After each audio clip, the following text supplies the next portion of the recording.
Olá, nono, tudo bem? Vamos dar sequência ao nosso conteúdo de história e hoje definitivamente finalizar nosso primeiro bimestre, tá? Então vamos iniciar rapidinho aí com a correção das atividades que eu deixei para vocês, proposta, lá da página 50, para eu fazer a correção lá da página 50, tá? Lá diz assim, como os anúncios destacam os benefícios dos produtos anunciados.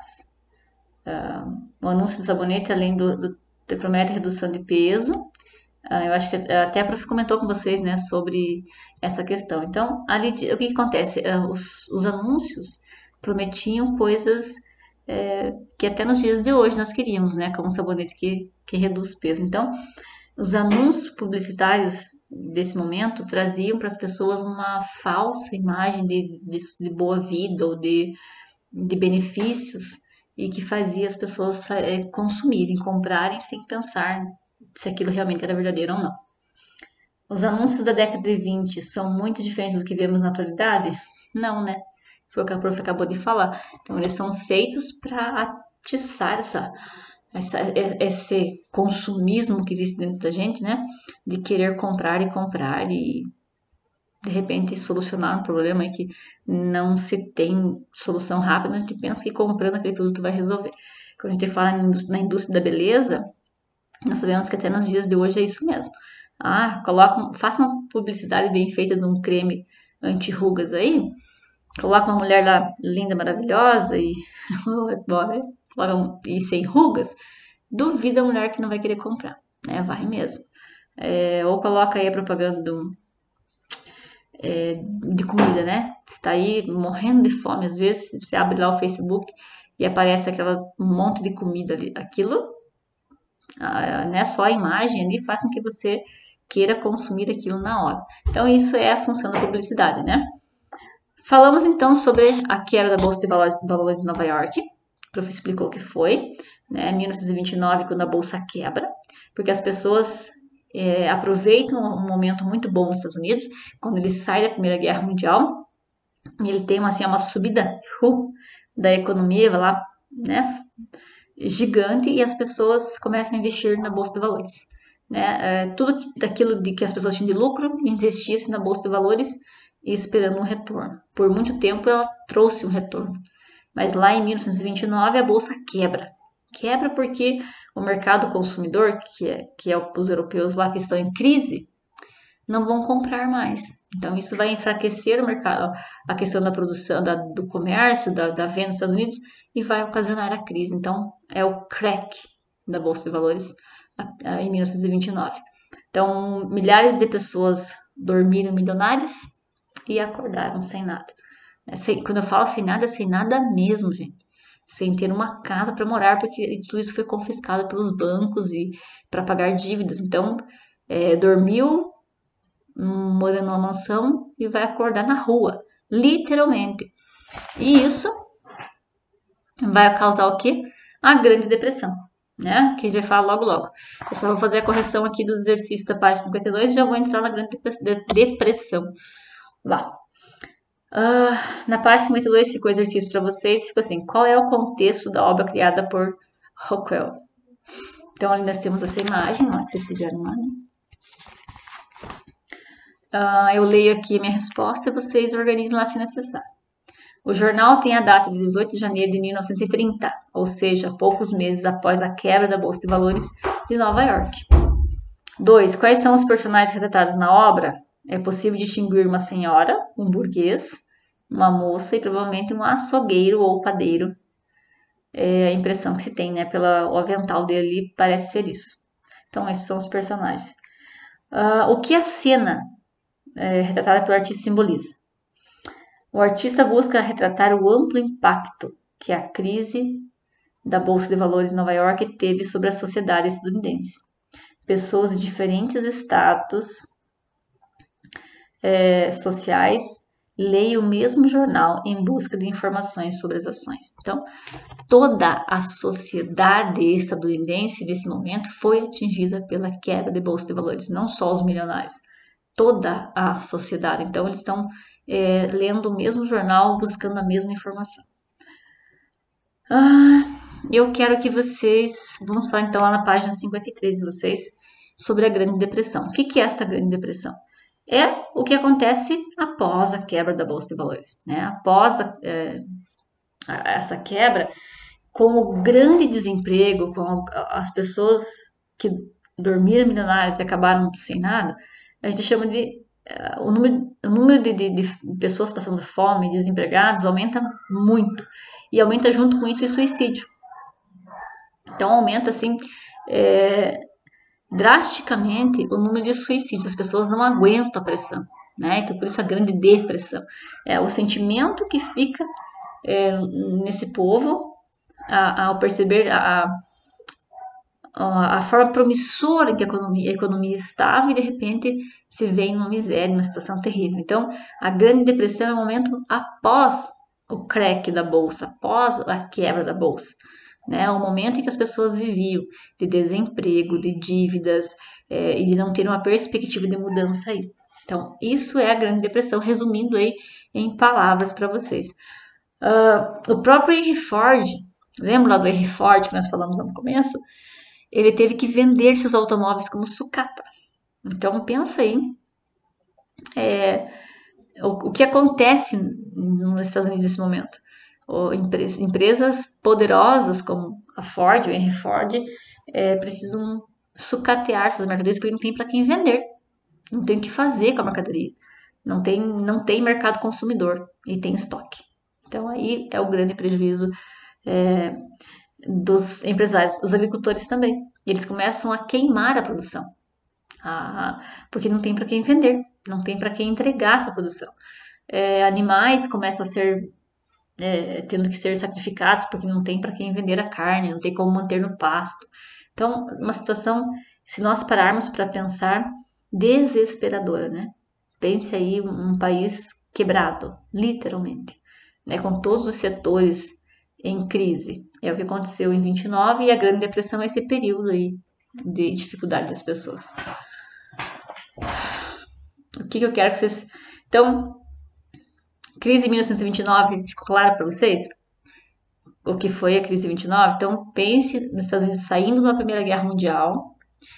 Ao sair dessa Primeira Guerra Mundial, ele sai fortalecido.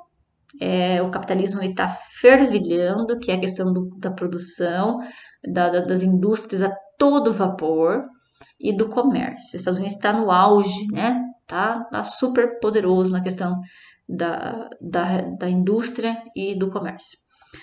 O que acontece é que o mercado consumidor dos Estados Unidos é a Europa. A Europa, após sair da Primeira Guerra Mundial, mesmo os que venceram saem prejudicados. Eles saem com crise econômica, eles saem com problemas sociais internos e essa crise interna desses países faz com que as pessoas deixem de comprar. E isso vai afetar muito o mercado dos Estados Unidos. Enquanto isso, nos Estados Unidos, as pessoas investiam fortemente na bolsa de valores, porque isso trazia lucro, né? Então, toda a renda que as pessoas tinham, investiam na bolsa e ela retornava, até o dia que ela não retornou, até o dia que ela quebrou. Em 1929, ela quebra e ela quebra um país inteiro. A Grande Depressão é esse período após 29, que as pessoas vivem de desemprego, de desespero, das empresas queimando seus estoques, sucateando, a agricultura queimando a produção, e isso é o desespero, né? Um país de desempregados, de famintos, isso é a Grande Depressão. Aí nós temos o New Deal. O que é esse New Deal? É a retomada aí da economia dos Estados Unidos, de reorganizar a economia. Então, vai haver uma eleição nos Estados Unidos, a situação está ruim, e quem ganha a eleição é Roosevelt. Ele ganha a eleição e ele começa a elaborar um plano para mudar esse cenário. E esse plano é chamado New Deal. Então, lá em 1933, ele começa um novo governo, um plano de governo. Né? E nisso incluía lá auxílio social, regras de produção. Ele começou a dizer assim, ele interferiu na produção. Olha, você vai produzir tantas peças, não mais que isso. Ele fazia um cálculo para quê? Para que não que pudesse atender o mercado, mas que não sobrasse.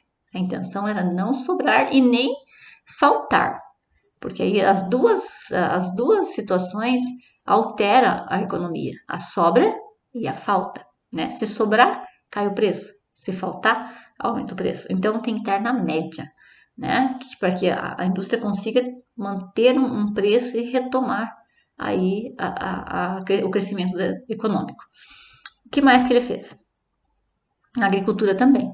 Na agricultura, os agricultores tinham limite de produção, né? Necessário para vender, mas não para sobrar demais e nem para faltar, para poder controlar o preço dos alimentos. Então, essas foram uma das medidas tomadas por Roosevelt nessa retomada da economia aí. Ele realizou empréstimos, né? As pessoas que estavam endividadas, o governo liberou empréstimos, financiamentos, tudo isso para reerguer a economia, para tirar aquelas pessoas que ficaram endividadas com a quebra da Bolsa de Valores, e todas essas medidas aí foram reestabilizando a economia.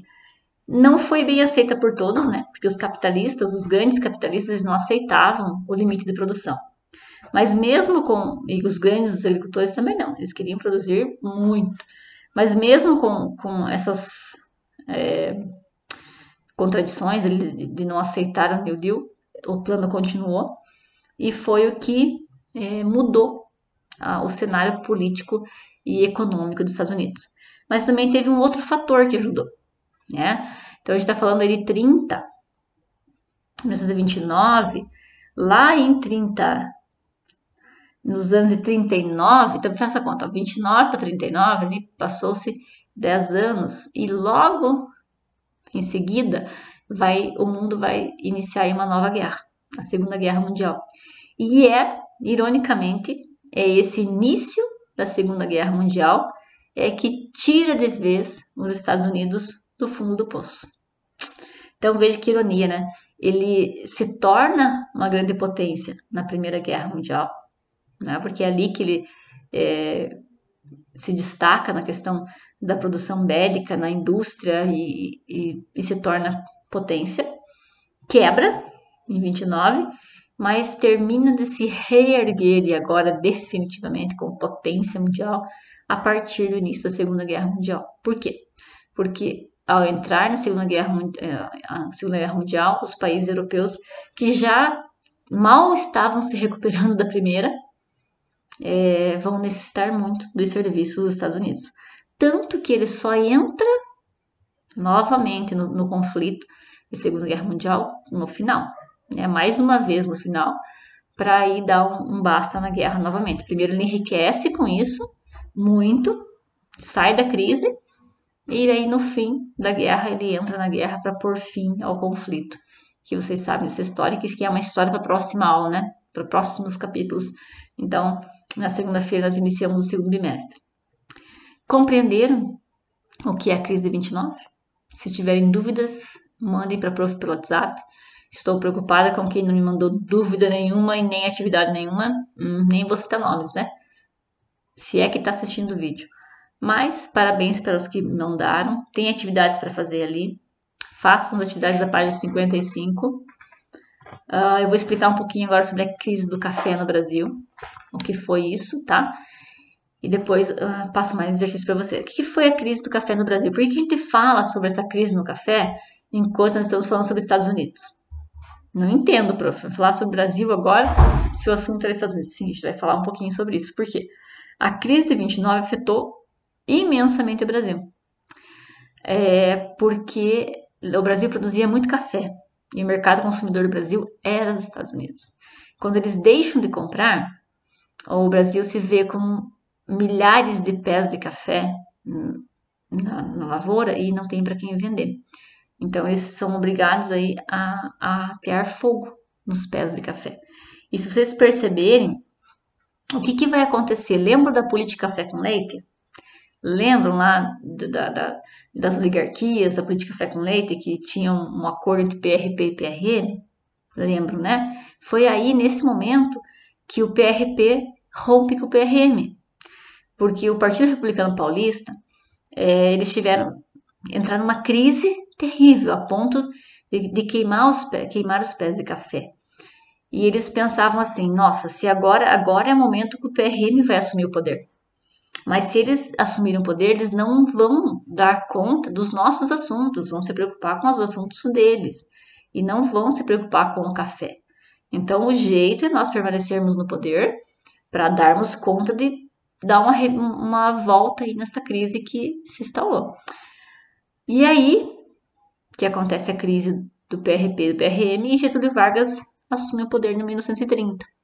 Então aí a era de Getúlio começa em 30 e o Brasil só vive essa reviravolta de república aí, que sai dessa república café com leite, devido à crise de 29. Se não fosse a crise de 29, de repente teria por mais um período essa troca de governo que acontecia entre o PRP e o PRM. Então é por isso que a gente fala sobre a crise do café de 29. Então é só por curiosidade mesmo, para vocês fazerem essa ligação aí com o conteúdo. Como os fatos mundiais interferem muito no nosso país, principalmente quando se fala dos Estados Unidos. Até nos dias de hoje, muito, muito sobre os dias de hoje. Atividade então da página 57 e 58. Então, a página 57 e 58, eu quero retorno até sexta, para eu finalizar de vez aí o primeiro bimestre. O caderno de atividades vocês também farão, né? Deixarão no caderno. Eu não faço a correção por vídeo. Em um momento a gente faz a correção e ela será uma nota avaliativa. Certo? Então, mãos à obra, resolva os exercícios. Qualquer dúvida estou no WhatsApp. E até segunda-feira, nossas aulas. Eu podendo ver vocês e vocês me vendo, e vai ser melhor para nossa troca de experiência, tira dúvidas.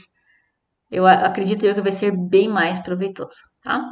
Mas, então, vamos esperar até semana que vem para ver como que as coisas desenrolam aí, de como que vai ser nossas aulas, tá? Resolvam essas atividades e sexta eu corrijo por vídeo ainda, ok? Até mais. Até semana que vem. Tchau, tchau.